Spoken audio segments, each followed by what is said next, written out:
მინეთ ერთის მხრივ ევროკომისიის პრეზიდენტის მანამდე ასევე ზელენსკის პოზიცია და ცოტა ხნის წინ ასევე ცნობილი გახდა მარკო რუბიოს ინტერვიუდან რას ითხოვს უпроსტად რამდენად არ ითხოვს ტერიტორიების დათმობას შტატები უკრაინის მიმართ არავინ აიძულებს არავინ უბიძგებს უბრალოდ ეს არის მოთხოვნა რუსეთის მხრიდან მე მაინტერესებს რა ინფორმაციაც გვაქვს და რა განცხადებებიც ამ დრომდე გაკეთდა და რა ტიპის მნიშვნელობა აქვს ხვალინდელ დღეს რა უნდა გადაწყდეს და რას უნდა ველოდოთ მოგესალმებით მადლობა მოწვევისთვის ხვალინდელი დღე მნიშვნელოვანია იმ კუთხით რომ ალასკის სამიზე პრეზიდენტმა ტრამპმა მოისმინა და რაღაც დონეზე ალბათ მიიღო იმიტომ რომ მან ეგრეთ წოდებულ პრესკონფერენციაზე თქვა რომ ჩვენ რაღაცებზე შევთანხმდით რაღაცებზე ვერა ანუ რაღაცა მას აქვს რაღაცა მესიჯი რაც მას აქვს უკვე გადასცა ზელენსკის ორშაბათი არის იმ კუთხით მნიშვნელოვანი რომ ეხლა ის მოისმენს ზელენსკის პასუხს ერთი და მეორე მიუხედავად იმისა რომ რუბიო ამბობს რომ ჩვენ არაფერზე ზეწოლას არ ვაპირებთ რა თქმა უნდა ისეთი დაახლოებით ესეთი დონის კომუნიკაცია მაინც იქნება რომ კი ბატონო თქვენ ტერიტორიებს არ თმობთ მაგრამ თუ არ დათმობთ ომი გაგრძელდება და თქვენთვის ეს უარესი იქნება ალბათ ეს მესიჯი იქნება იმიტომ რომ ჩვენ რასაც ხედავთ თქვა უიტკოფის ინტერვიუებიდან რასაც ხედავთ თქვა ტრამპის რწმენა წარმოადგენებიდან ტრამპ ფიქრობს რომ თუ ომი არ დასრულდა უარესი იქნება იმიტომ რომ პუტინი გააგრძელებს შეტევას ხო ასე ვთქვა და ალბათ იმიტომ რომ ის დათმობებით რაც თქვა სტივენ უიტკოფმა თქვა რომ პუტინი მოდის რა ვირტუალურ დათმობებს ის ამბობს რომ ხერსონის და ზაპოროჟიის ის ტერიტორია რაც მან 3 წლის მანძილზე ვერ აიღო იმას ის დათმობს იმ შემთხვევაში და ცეცხლის შეწყდება თუმცა ცეცხლის შეწყვეტის შეთანხმებაზე რუსეთი არ მოდის თუ მას მისცემენ დონბასს და მე უკვე დღეს CNN-ის ინტერვიუდან გავიგეთ რომ რუსეთი მზად არის თქვა საკანონმდებლო დონეზე ასახოს რა ვიცი რა უნდა ასახოს რომ უკრაინას არ დაესხმება თუ შეიძლება კონსტიტუციის შეცვლაც მოუწიოს რუსეთს რომ თქვა ის ზაპოროჟიეს და ხერსონის ის ნაწილს რასაც კიდევ ერთხელ ვირტუალურად თმობს იმიტომ ის მას დღეს არ უყრია რატომ საუბრობს ამერიკული მხარე ასეთ დათმობებზე, ვირტუალურ დათმობებზე, იმ ტერიტორიების დათმობებზე, რაც არაუღია და რაღაცნაირად ხომ არ ცდილობენ ისინი წარმოაჩინონ, რომ აქ მხოლოდ უკრაინის დათმობა კი არ არის, აი რუსეთიც რაღაცას თმობს, თითქოს ალამაზებენ რაღაც ტიპით რუსეთის პოზიციას? იცით როგორ არის? რა თქმა უნდა, მეორე მხრივ მოცემულობა ესეთია, რომ ხა რუსეთი რაც დაიპყრო იმის დათმობას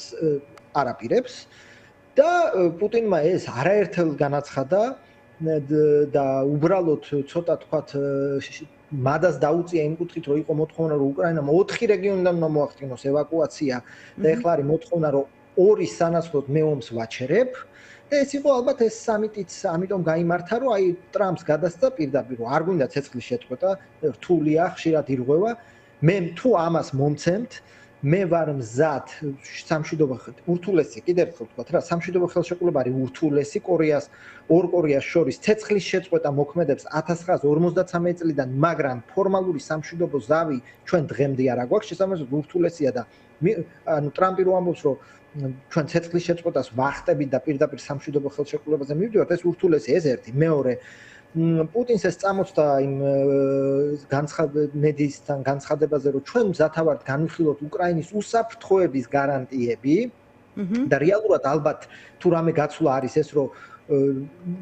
ეს ჭალებში მიაწექით ზელენსკის რომ დონბასიდან გავიდეს და მე დავთანხმდები რომ დარჩენილ უკრაინას თქვენ რაღაცა სამხედრო გარანტიები მიეცით. ეს სამხედრო გარანტიებით რომ განმარტოთ ახლა. მარტო სემანტიკა ხო არ არის რომ ნატოში არ მიიღოთ, მაგრამ ნატოს გავსი გარანტიები გავცელეთ ახლა მართლა იარლიყების ცვლილება. ხო და ეგ გასაკვირია რუსეთი რას თანხმდება. რა არის სამხედრო გარანტია? იარაღს ახლა დღესაც ყიდიან უკრაინას და ხოლმე მიყიდიან და მიცემენ, ხო? სამხედრო გარანტია არის ქვეყნის იურიდიული ვალდებულება უკრაინაზე განმეორებითი თავდასხმის შემთხვევაში ის ჩაერთოს სამხედრო კონფლიქტში უკრაინის დასაცავად, ხო? რამდენად რომელიმე ქვეყანა და განსაკუთრებით ამერიკაზეა საუბარი, ხო? გასაგებია რომ რა ვიცი ხა ლიხტენშტაინი და ლუქსემბურგი უკრაინას ვერ დაიცავს.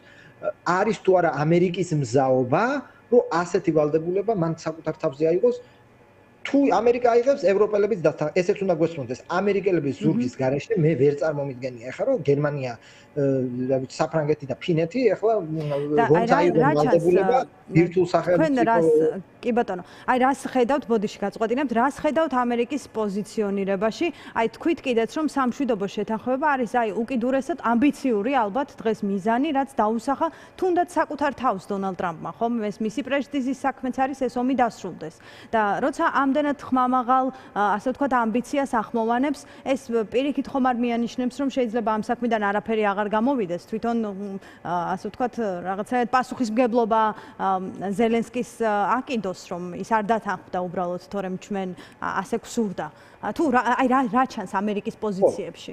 აქ ორი რამე ჩანს პირველი გაზეთებიდან როგორც ვიგებთ ორშაბათი მნიშვნელოვანია მე მრავალი კუთხით მაგრამ ორშაბათი მნიშვნელოვანია და ორშაბათს თუ რაღაცა ვთქვათ დათქვეს მას სურს რომ პარასკევს უკვე იყოს სამხრივი სამიტი ხო ესე იგი რადონის ტემზე გვაქვს საუბარი რომ პარასკევს სურს მაგიდასთან დასვოს პუტინი ზელენსკი და თვითონ დაждდეს ეს ერთი მეორე ეს ამოცანა პუტინს ყოველთვის ჰქონდა ხო რომ თუ არ გამოდის რაღაცა ყოველთვის ანუ ასე ვთქვათ ბურთი იყოს მეორე მხარეს ანუ ეს ალასკის სამიტზეც მან ეს ვირტუალური დათმობები თქვა წარმოადგინა და უთხრა რომ ხა თქვენი ჯერია რომ ზელენსკის მიაწვეთ ეს ხო იმაშიც გამოჩნდა ეგრეთ წოდებული პრესკონფერენციის დროს რომ თქვა რომ იმედია ევროპელები და უკრაინელები ჩვენ რაც ახლა პრეზიდენტთან შევთანხმდით ამის საბოტაჟს არ მოახდინენ ეს რა მესიჯია რომ ჩვენ რაღაცა დავთქვით და ახლა იმედია თქვენ ამაზე წამოხვალთ ყოველთვის პუტინის მიზანი იყოს რომ იყო არის და იქნება რომ თუ ომი არ თავდება ბრალეულობა იყოს ზელენსკის ტრამპის თვალში რატომ ხო მარტივ მიზეზია რომ უკრაინას მეტი მოხდეს და თქვა ეს სანქციები ახალი ტალღა შეჩერდეს გადაიწიოს ჩინეთზე და ინდოეთზე ტარიფები შეჩერდეს გადაიწიოს შესაბამისად აი ეს დროის გაწელვა ამ კუთხით ეს ყოველთვის იყო პუტინის ამოცანა და ეს ალასკის სამიტის ეს მიმართებაც თქვათ მან განახორციელა წარმატებით თუ არა აი ეს რევერანსებით რაც ჩვენ ვნახეთ ხო თქვენ ყოფილიყავით ომი არ იქნებოდა რაც სიამოვნებს ტრამპს იმას ეუბნება ხო ტრამპის ინტერვიუდან Fox News-თან გავიგეთ რომ შეხვედრის დროს უთხრა რომ რა თქმა უნდა თქვენ არჩევნები გაგიყალბეს თქვენ მოიგეთ 2020-ში ხო ეს ახლა პუტინს არაფერი არ უყურთ ეს ფრაზები ხო არანაირი შედეგი ამ ფრაზებს არ მოყვება მაგრამ ისე ჩანს ტრამპის რაღაც მოწყვლადობაც ამ ასეთი თემების მიმართ როცა მას ასეთ რაღაცებს ეუბნებიან იმდანაც უხარია რომ თავადაც ასე ვთქვათ ხაზს უსვამს თუმცა ესეც უნდა გვესმოდეს რომ არის პიროვნული დამოკიდებულება უკაცრავად ბოდიში ის რა გამოდის ის უკრაინის ინტერესს იცავს რაკიღა შეთანხმება ვერ შედგა ეს ნიშნავს რომ აი ასე ვთქვათ არ დათანხმდა პუტინის პირობებს მაგრამ რა ჩანს ამერიკის პოზიციაში ის უკრაინის მიმართ უფრო შემტევი იქნება ხვალ თუ როგორ ხო პირველი ის უნდა ვთქვათ რომ ეს მოლოდინი რომ რაღაც ამ სამიტიდან გამოდნებოდა მე ყოველთვის ვამბობდი რომ გადაჭარბებული იყო მეორეც ის ახლა სულ შეთანხმებული იყვნენ ღიად ახლა უკრაინის მართლა ის ხო არ არის მე-19 საუკუნის იმპერიალიზმი რომ აფრიკა მოდი გავიყოთ ბერლინში ხო ეგ ვერ მოხდებოდა ანუ რაღაცა ფორმალურ ეტიკეტს ტრამპი იცავს რომ ჩვენ ახლა ზელენსკის და ევროპელებს დაურეკავთ შესაბამისად ის შეთანხმება რომ შეთანხმებული იყვნენ ვერ იტყოდნენ რომ შეთანხმდნენ მით უმეტეს რაღაცებზე მართლა ვერ შეთანხმდნენ იმიტომ რომ დარწმუნებული ვარ რომ პუტინმა ალბათ ისტორიული ლექციაც წაიკითხა როგორც ის არაერთხელ ხო მოიხსენიებს კონფლიქტის საფუძველში არსებული მიზეზები ეს უნდა გადაიქცეს ის რას ეძახის მას ეს სხვა საკითხია და მეორე საკითხი ხო ეს უკვე გადავდივართ უკვე საერთაშორისო ურთიერთობების ანალიზის იმ კუთხეზე რომ რაც არ უნდა ესე პირადი ასე ვთქვათ ის იყოს ჭალებში ფლირტი ლიდერებს შორის სტრატეგიული მოცემულობა არ იცვლება და თუ ჩვენ გავაანალიზებთ ჯერჯერობით ხო ეს ტრამპის და ბაიდენის პრეზიდენტობას კი ბატონო მეტი აქცენტი დიპლომატიაზე ტრამპის პრეზიდენტობის დროს მაგრამ ის მოცემულობა რომ ერთი სანქციაც არ მოუხსნიათ რუსეთის მიმართ ის რომ იარაღის მიწოდება უკრაინისადმი გრძელდება რეალურად არის მემკვიდრეობითობა ხო ამ პოლიტიკის რასაც ბაიდენი ატარებდა ეს ერთი და მეორე სახელმწიფოს შორის ურთიერთობები მართლა ლიდერებს შორის მეგობრობის დონე რაღაცა შეიძლება შეცვალოს მაგრამ სტრატეგიული მოცემულობა არ შეიძლება და ეხლა კი ანუ რატომ უნდა დაუთმოს დონალდ ტრამპმა საერთოდ რამე რუსეთს ხო კი ბატონო. გიორგი, ერთი მინდა გკითხოთ ასევე, ცნობილია ევროპელი ლიდერების სია, ვინც ხვალ ზელენსკისთან ერთად თეთრ სახლში იქნება. არ ვიცი რამდენად ამ სხვა წყაროები ვეღარ გადავამოწმებ, ვრცელდება ინფორმაცია, რომ ტრამპი უარს ამბობს საერთო შეხვედრაზე, ის ჯერ შეხვდება ზელენსკის პირისპირ და შემდგომ გაიმართება მათ შორის შეხვედრა. ეს პროტოკოლის ნაწილია თუ რა შეიძლება რაღაც ქვეტექსტიც ვნახოთ, რომ ის ჯერ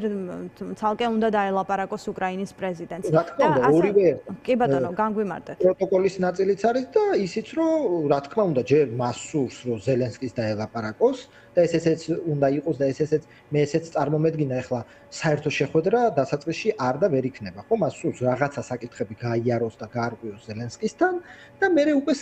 საერთო ლანჩი თათბირი რაც გვინდა დავარქვათ, ეს საერთო იქნება. ეს ევროპელები რატო ჩადიან, ხო? ეს არის პირველ რიგში სოლიდარობა უკრაინისადმი, გაერთიანებული ფრონტის ჩვენება და მეორე უკვე პრაქტიკული საკითხები, ხო, ხა ტრამპისგან არაერთხელ მოგვისმენია, რომ თავარი ასე თქვა ტვირთი ომის თუ მშვიდობის გარანტირების იქნება ევროპელებზე და ამ ლოჯისტიკურად გაიოლება, რომ ვინ რაზე ხარ მზად, ვინ რამდენ ვულგარულად თქვა, ვინ რამდენ ჯარისკაც ჩამოხვალთ, ვინ რამდენ ფულს ჩამოხვალთ. ასეთი საკითხებით ალბათ შეიძლება თუ აქამდე მივიდა საკითხი გასარკვევი დარჩა, მაგრამ რო ხა დაუბრუნდეთ უმთავრესი საკითხი არის და რაც ახლა დიდი მარჩიელობა არ უნდა, ორშაბათს ზელენსკის წარედგინება რუსების ულტიმატუმი თუ რუსების მოთხოვნა რომ დაცალეთ დონბასი და ჩვენ ომს გავაჩერებ. აქ ისიც უნდა აღინიშნოს, რომ ეს საკმარისი არ არის, იმიტომ გაზეთებში უკვე იწირება ჯერ ერთი პუტინს არასოდეს უარი არ უქოს, ხო, ეს დენაციფიკაციისა და დემილიტარიზაციის მოთხოვნები და უკვე გაჩნდა გაზეთებში რომ რუსული ენის სტატუსაც ითხოვდა და ასე შემდეგ, ასე შემდეგ. ამიტომ მგონია რომ ძალიან არარეალურია სამშვიდობო ხელშეკრულება მით უმეტეს ერთ კვირაში, მაგრამ რო დაუბრუნდეთ ამ საკითხს, ზელენსკის წარედგინება რუსების მოთხოვნა რომ დაცალეთ დონბასი, ლუგანსკში 0.6% აქვს დასაცლელი და ომი გაჩერდება. აქ პირველი რა თქმა უნდა ეს ახლა ზელენსკის ურთულესი გადასაწყვეტია იმ კუთხით რომ ქვეყნის შიგნით თქვათ ხო ეს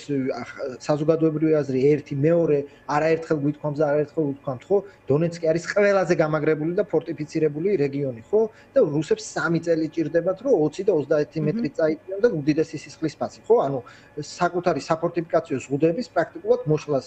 ითხოვს რუსეთი ეს წარედგინება და შეიძლება წარედგინოს რომ თუ ამას იზამთ ჩვენ მზათავართ რომ თქვენ რაღაცას უსაფრთხოების გარანტიები მოგცეთ ხო? იმიტომ კი ამბო თუ არა სხვა შემთხვევაში ზელენსკისგან არის მოლოდინი რომ მან და ევროპელებმა შეთავაზონ რაღაც მათი იდეა წარმოაჩინონ თუ ინიციატორი ვინ იქნება პროცესში ჩვენ ეს გვესმის ეს ფრაზა ხო რომ ეს უკრაინელების გადასაწყვეტია დათმობენ თუ არა ტერიტორიას რაც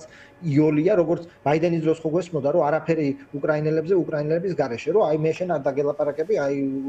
ეხლა ეს შეიცვალა იმით რომ კი რა თქმა უნდა ამერიკელები და რუსები ლაპარაკობენ და ეხლა ქვეყანა რომელიც იარაღის 70%-ს აწვდის უკრაინას რა თქმა უნდა ამ ომის რაღაცა ფაქტორი არის და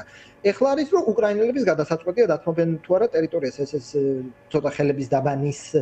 ნიშნები აქვს ამას, მაგრამ რეალურად არის რომ ხო თქვენი გადასაწყვეტია, ოღონდ ჩვენ ასე ვიზამთ, ხო? აქ ახლა მე არ ვიცი რა დონის თითისქნება იქნება შანტაჟი, არ იქნება შანტაჟი, დაგიცავთ, არ დაგიცავთ, შეიძლება იყოს დაგიცავთ, თუ დათმობთ, დაგიცავთ, თუ არ დათმობთ, არ დაგიცავთ, შემდეგ იქნება რომ თუ არ დათმობთ, აი ალასკაზე ალბათ იმიტომ რომ ისიც უთხრა პუტინს რომ პუტინმა ალბათ ისიც უთხრა რომ ეს ომი გაგრძელდება მაინც ავიღებთ ხო ეს ბენზინსკისაც აქვს ნათქვამი რომ მაინც ავიღებთ კი ბატონო მოკლედ ბევრი რამ ისევ არის ბუნდოვანი და გამოჩნდება უნდა გამოჩნდეს ყოველ შემთხვევაში ხვალ რაღაცები გამოჩნდება რაღაცები არ გამოჩნდება მაგრამ აი რუბიომ დღეს თქვა და ეს თუ აი ეს ეხა რა ტემპიც აქვს ეს პროცესი ჩავარდა საბოლოოდ ხო